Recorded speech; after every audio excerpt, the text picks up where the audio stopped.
I love studying and pondering on the principle of peace because in the last few months, as we've watched news headlines that show anything but peace happening in the world, I was talking to a new friend that I made this year. She lives on the East Coast. She's of another faith.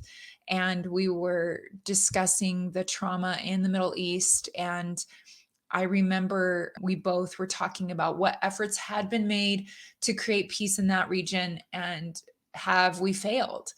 And I know it may sound cliche, especially at a fireside, but we both, as Christians, even though we are of different faiths, came to the conclusion that this is the message of Christ and this is the message of Christmas, that peace is still possible, even when the headlines tell us otherwise, or even when the conflict has gone on within our souls because of mental health or other issues too long, or maybe because of relationship struggles that we've had for years that we can't seem to find the peace.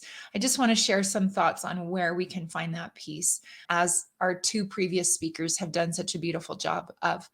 I want to talk about, like Blake shared, what happens when war is on the outside. Where can we find the peace? And for me, I've learned in my own battles, on my own battlefield, some of them private, some of them very public, that the peace that is possible is found with Christ within me. I too love the story of World War I, and when there was this silent night Christmas miracle truce for a time. One of my other stories that I just love, I share in a book that I wrote that came out last year. And I think I've talked about it on digital on Turtle Fireside before, but it's this little booklet is called Come to Bethlehem and See.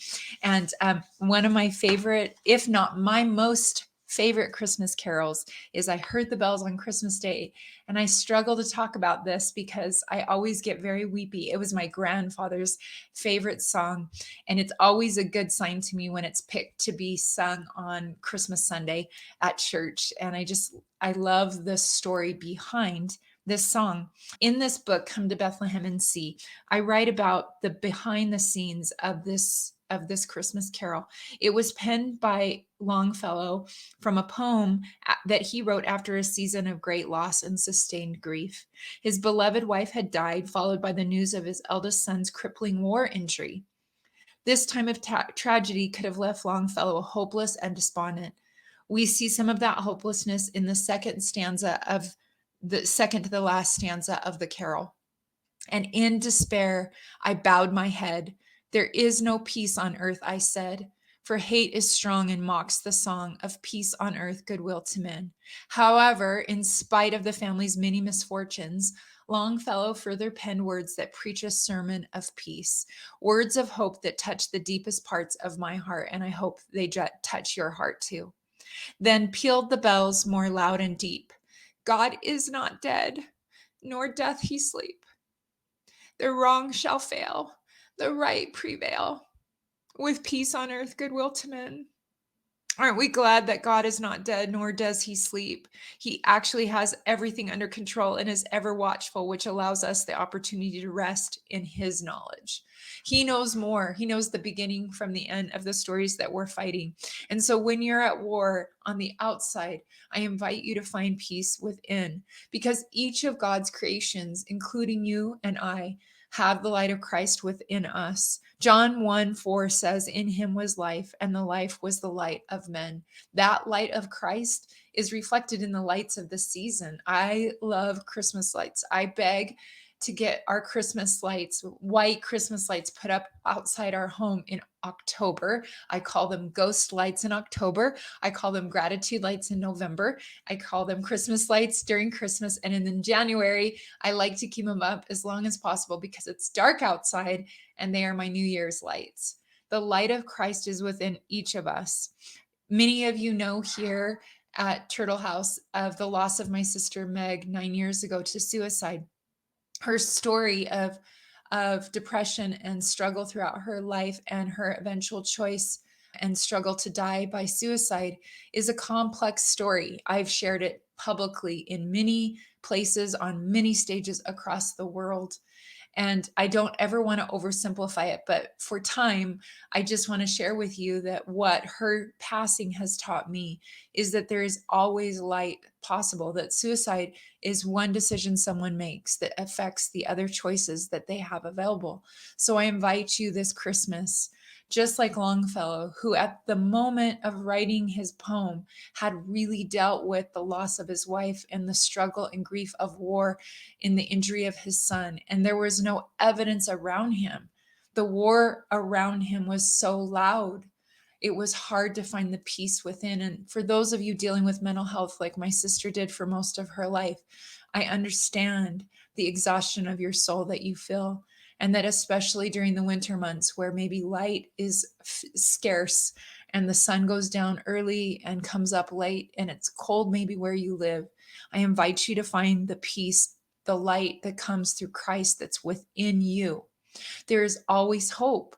I love that Jen showed us a story from the beginning, kind of to an end, not the end of Jen's story, but that she had lived through a time where it felt dark, where it felt heavy, and she found that peace. I love Blake's invitation to us to consider a time past where there was literally a war pressing on us all. It was a world war, and yet that war ended. We are still fighting wars. And if you're dealing with mental health, I want you to acknowledge that your lens may be a little cloudy. It may be harder to see those Christmas lights this year because the fog of depression or anxiety or OCD or addiction have made it hard for you. I hope you'll believe my words right now when I let you know that Christ is there. He's within you and he is within me and he is within this world that is often warring. So when we're struggling with the war outside of ourselves, find quiet, find moments to journal, to go to therapy, to get light therapy, to get a massage so that you can turn up that light and find that peace even for a moment. Just like in World War I, it was for a moment, so that that war stops for a moment each day. When I do that, when I practice those principles of finding peace on the daily basis, then the overall marathon that we're running in mortality becomes easier. The next invitation I want to share with you is really the title of this book, Come to Bethlehem and See. I think sometimes we see evidence, like has already been shared, of war, of conflict, of discord, of a lack of peace. But the invitation to come to Bethlehem and see at Christmas time is the invitation to come see with our eyes peace. I love that at that first Christmas, it was a diverse group of people that were invited. Mary and Joseph were there, obviously, as Jesus's mortal parents.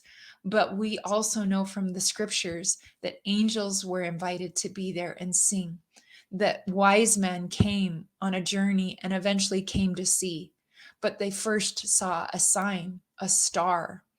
The wise men were not the only invited.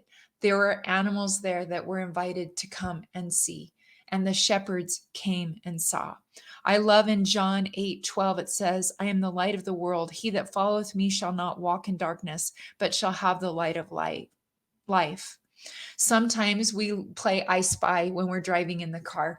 And I love playing that when my kids were little. I spy with my little eye. It seems like we always started with I spy with my little eye, something green. Then someone would guess trees or grass. And then it ended up being something like a license plate that passed 20 minutes earlier. And we can't see it anymore in the car, but it passed. Have you played that game before? I think sometimes we believe faith is seeing, but faith isn't seeing.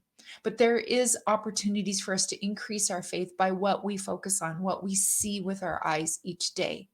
Maybe we won't see the infant Jesus, or we won't see the resurrected Lord yet, but we can see evidence of his light in the darkness wherever we turn. I love that the wise men took an exercise of faith by seeing the star, studying the signs, and making an effort to walk towards that sign.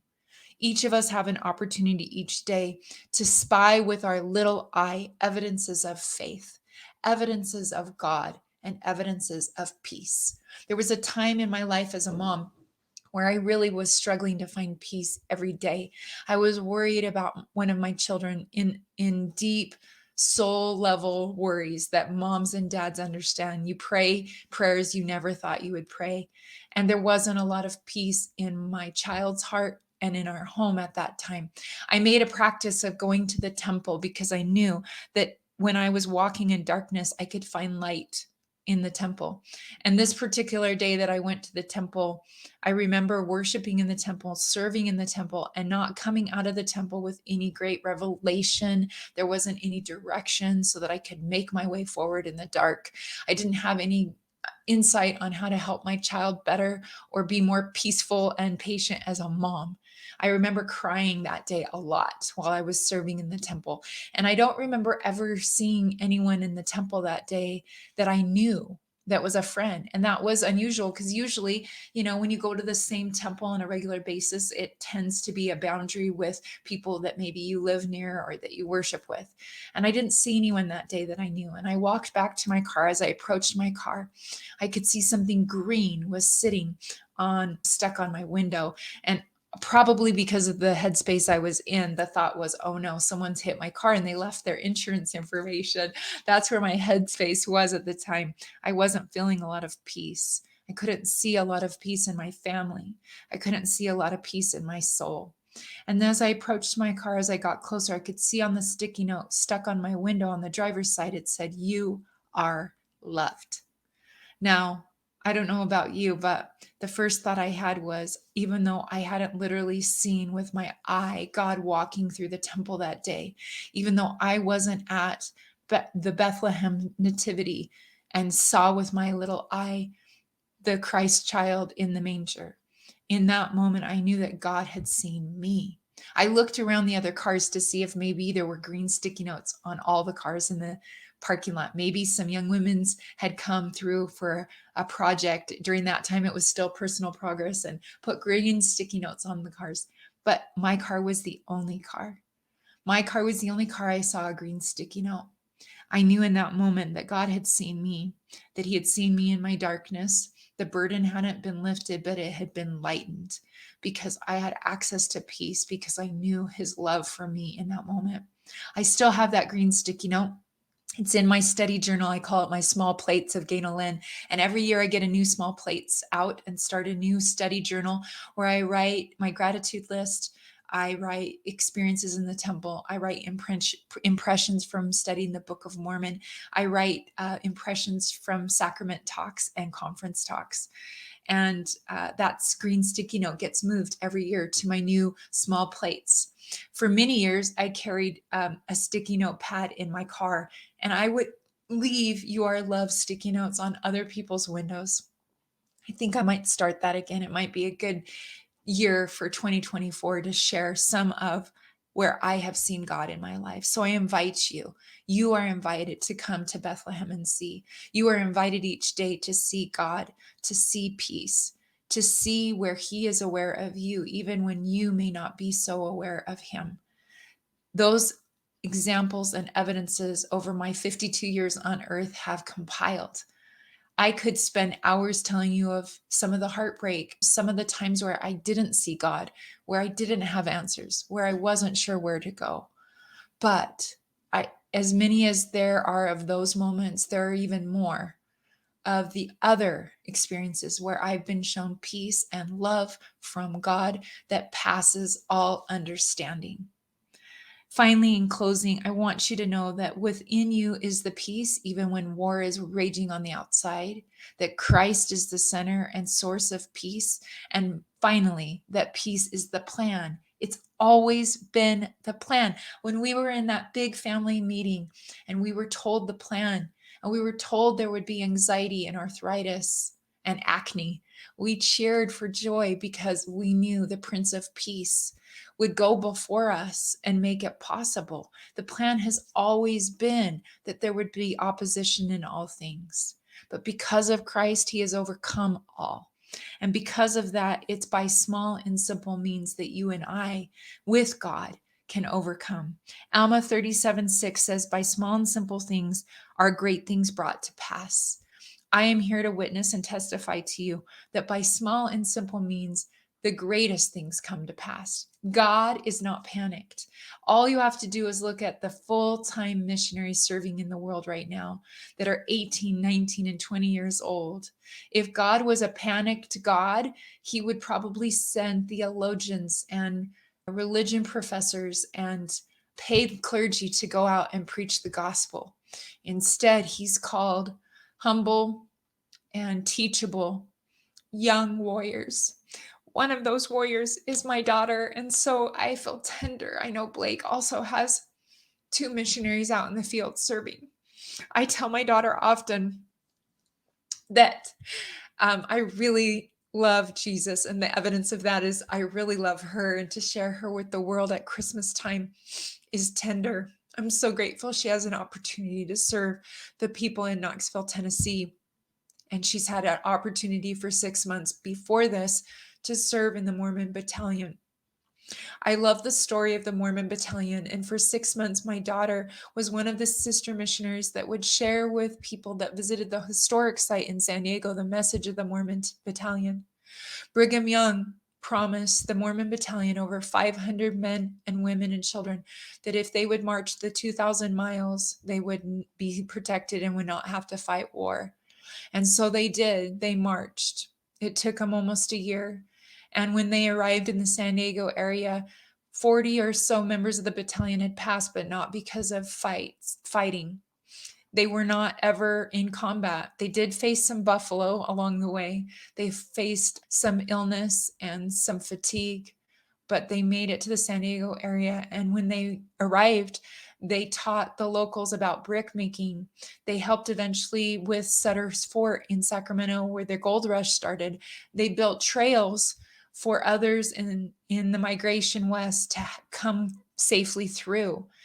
And they were able to learn skills, even those that were sick that had to go to New Mexico for a time and not stay with the battalion and winter there and recover, learned about planting crops and growing crops. And when they reconnected with their family members in the Utah area, they were able to share what they had learned while they were sick with their family members. That is a very short summary of a very long story.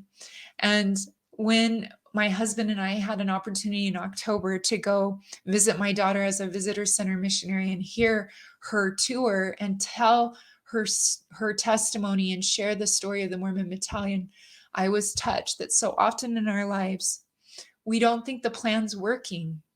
The members of the Mormon Battalion didn't really understand why they were asked to march this whole way and not really ever battle and do what they were asked to do. But because of their willingness to go forward and to struggle, they blessed the community in California. They blessed their families back on the trail, and they blessed others in other areas. So often when we look like we're looking at our lives and thinking, this cannot be the plan. This cannot be what I signed up for. I know for me, 2023 had a lot of those unexpected detours and endings. Some of them still make me sad that they ended in the way that they did. But what I've learned is that God is always in the plan, even when I don't understand the plan. And even when the plan doesn't look like it's working out. It is by small and simple means that I've come to know Christ more this year, through some of those struggles, through some of those marches, and through some of those endings.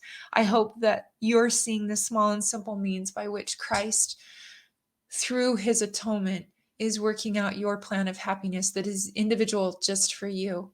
We rejoiced as a family in the premortal because we knew it would be hard, and we knew by small and simple means that great things within us would come to pass. We would learn principles, and we would practice patience and faith in ways that we couldn't practice without mortality, without these imperfect bodies, without grief and job loss and divorce and chronic illness and loneliness.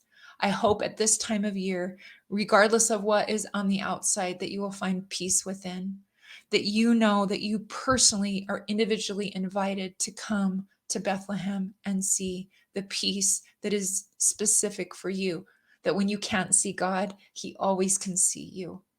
And finally, that you trust that God is not panicked, that your plan of happiness is right on track. And I say that in the name of Jesus Christ. Amen.